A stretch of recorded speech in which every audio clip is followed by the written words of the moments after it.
Chapter 13. Good Progress. Far into the night, while the other creatures slept, Charlotte worked on her web. First, she ripped out a few of the orb lines near the center. She left the radial lines alone as they were needed for support. As she worked, her 8 legs were a great help to her. So were her teeth. She loved to weave, and she was an expert at it. When she was finished ripping things out, her web looked something like this. A spider can produce several kinds of thread. She uses a dry, tough thread for foundation lines, and she uses a sticky thread for snare lines, the ones that catch and hold insects. Charlotte decided to use her dry thread for writing the new message. If I write the word terrific with sticky thread, she thought, every bug that comes along will get stuck in it and spoil the effect. Now let's see. The first letter is T. Charlotte climbed to a point at the top of the left-hand side of the web. Swinging her spinnerets into position, she attached the thread and then dropped down. As she dropped, her spinning tubes went into action and she let out the thread. At the bottom, she attached the thread. This formed the upright part of the letter T. Charlotte was not satisfied, however. She climbed up and made another attachment, right next to the first. Then she carried the line down so that she had a double line instead of a single line. It'll show up better if I make the whole thing with double lines. She climbed back up, moved over about an inch to the left, touched her spinnerets to the web, and then carried a line across to the right, forming the top of the T. She repeated this, making it double. Her 8 legs were very busy helping. Now for the E. Charlotte got so interested in her work, she began to talk to herself, as though to cheer herself on. If you had been sitting quietly in a barn cellar that evening, you would have heard something like this. Now for the R. Up we go. Attach, descend.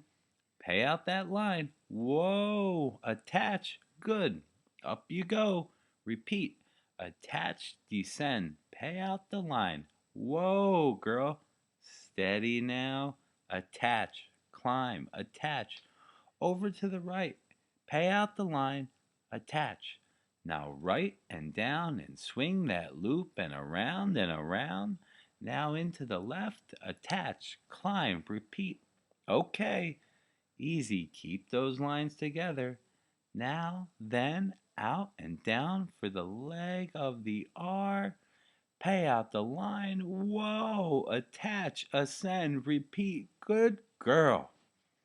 And so, talking to herself, the spider worked at her difficult task. When it was completed, she felt hungry. She ate a small bug that she had been saving. Then she slept. Next morning, Wilbur arose and stood beneath the web. He breathed the morning air into his lungs. Drops of dew, catching the sun, made the web stand out clearly. When Lurvy arrived with breakfast, there was the handsome pig, and over him, woven neatly in block letters, was the word terrific. Another miracle. Lurvy rushed and called Mr. Zuckerman. Mr. Zuckerman rushed and called Mrs. Zuckerman. Mrs. Zuckerman ran to the phone and called the Arbles. The Arbles climbed into their truck and hurried over.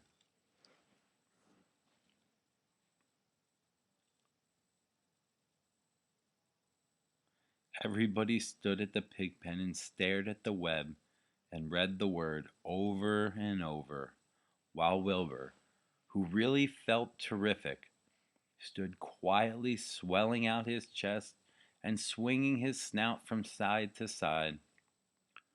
Terrific, breathed Zuckerman in a joyful admiration. Edith, you better phone the reporter on the Weekly Chronicle and tell him what has happened. He will want to know about this. He may want to bring a photographer.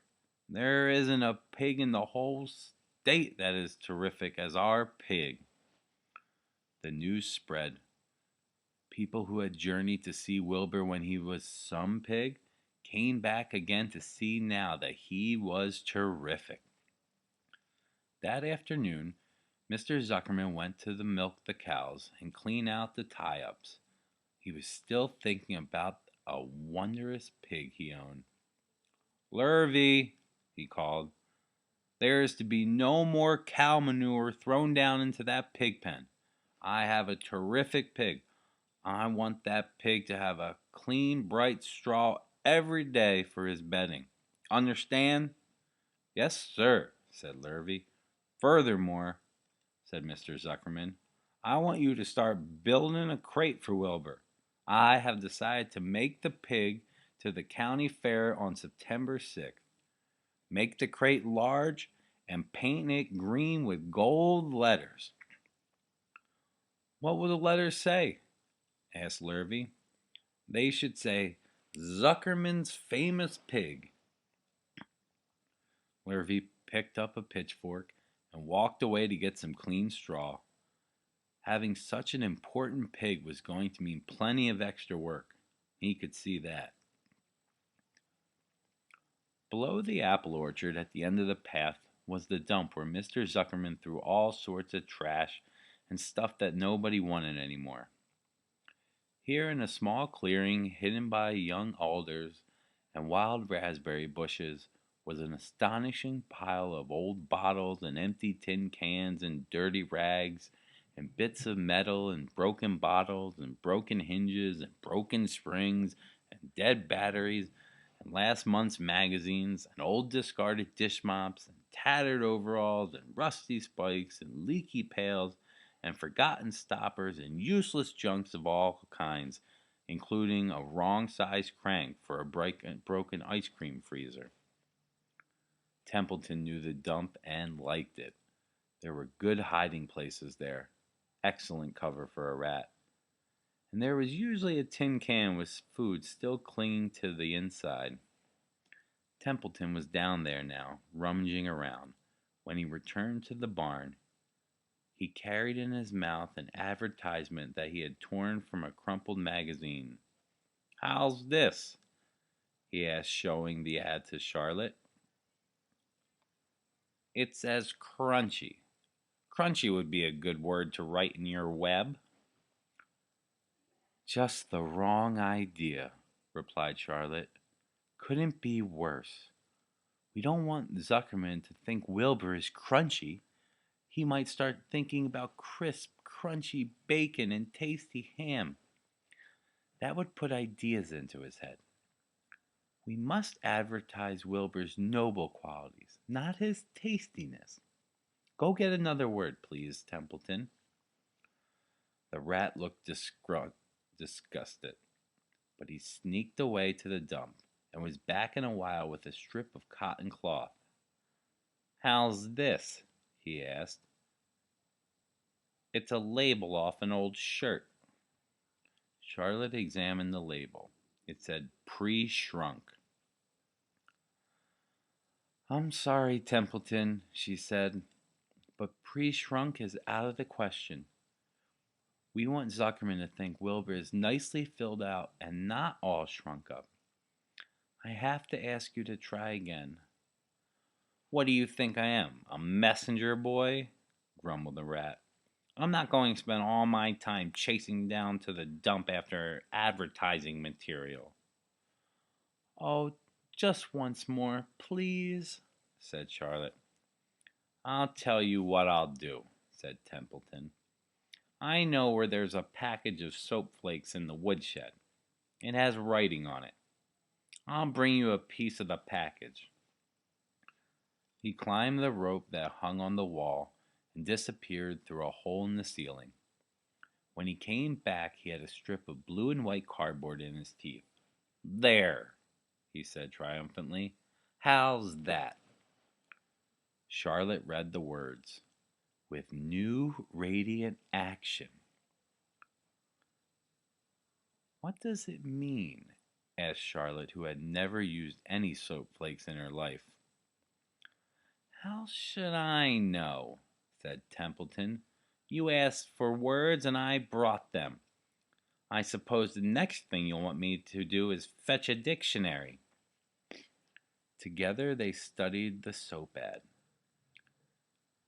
With new radiant action, repeated Charlotte slowly. Wilbur, she called. Wilbur, who was asleep in the straw, jumped up. Run around, commanded Charlotte. I want to see you in action, to see if you're radiant. Wilbur raced to the end of the yard. Now back again, faster, she said. Wilbur galloped back. His skin shone. His tail a fine tight curl in it. Jump in the air, cried Charlotte. Wilbur jumped as high as he could. Keep your knees straight and touch the ground with your ears, said Charlotte. Wilbur obeyed. Do a backflip with a half twist in it, cried Charlotte. Wilbur went over backwards, writhing and twisting as he went. Okay, Wilbur, said Charlotte. You can go back to sleep. Okay?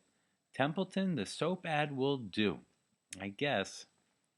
I'm not sure Wilbur's action is exactly radiant, but it's interesting.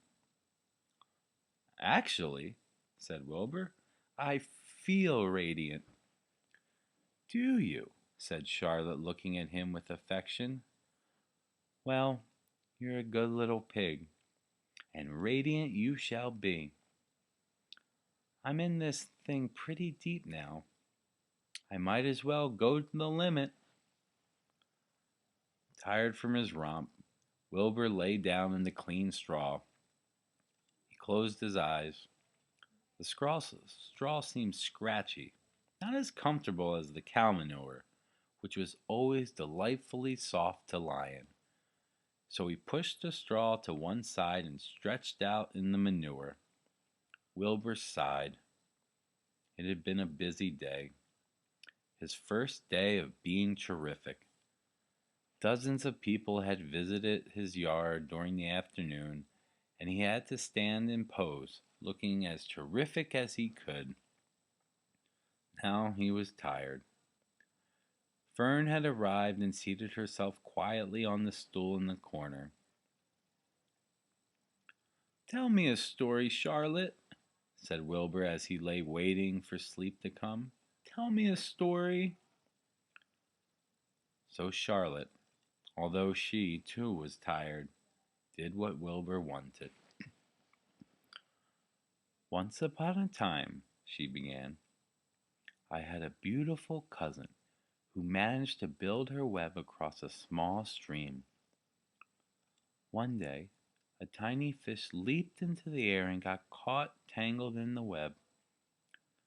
My cousin was very surprised, of course. The fish was thrashing wildly. My cousin hardly dared tackle it, but she did. She swooped down and threw a great mass of wrapping material around the fish and fought bravely to capture it. Did she succeed? Asked Wilbur. It was a never-to-be-forgotten battle, said Charlotte. There was the fish, caught only by one fin, and tail wildly thrashing and shining in the sun. There was the web sagging dangerously under the weight of the fish. How much did the fish weigh? Asked Wilbur eagerly. I don't know, said Charlotte. There was my cousin, slipping in, dodging out, beaten mercifully over the head by the wildly thrashing fish, dancing in, dancing out, throwing her threads and fighting hard. First she threw a left around the tail. The fish lashed back, then a left to the tail, and a right to the midsection. The fish lashed back. Then she dodged to one side and threw a right, and another right to the fin. Then a hard left to the head, while the web swayed and stretched. Then what happened? Asked Wilbur. Nothing, said Charlotte. The fish lost the fight. My cousin wrapped it up so tight it couldn't budge. Then what happened? Asked Wilbur. Nothing, said Charlotte. My cousin kept the fish for a while, and then, when she got good and ready, she ate it. Tell me another story, begged Wilbur. So Charlotte told him about another cousin of hers who was an aeronaut. What's an aeronaut? Asked Wilbur. A balloonist, said Charlotte. My cousin used to stand on her head and let out enough thread to form a balloon. Then she'd let go and be lifted into the air and carried upward on the warm wind. Is that true? Asked Wilbur. Or are you just making it up? It's true, replied Charlotte. I have some very remarkable cousins. And now, Wilbur, it's time you went to sleep. Sing me something, begged Wilbur, closing his eyes. So Charlotte sang a lullaby, while crickets chirped in the grass and the barn grew dark. This was the song she sang. Sleep, sleep, my love, my only, deep, deep in the dung and the dark. Be not afraid and be not lonely. This is our hour when frogs and thrushes praise the world from the woods and the rushes. Rest from care, my one and only, deep in the dung and the dark. But Wilbur was already asleep when the song ended. Fern got up and went home.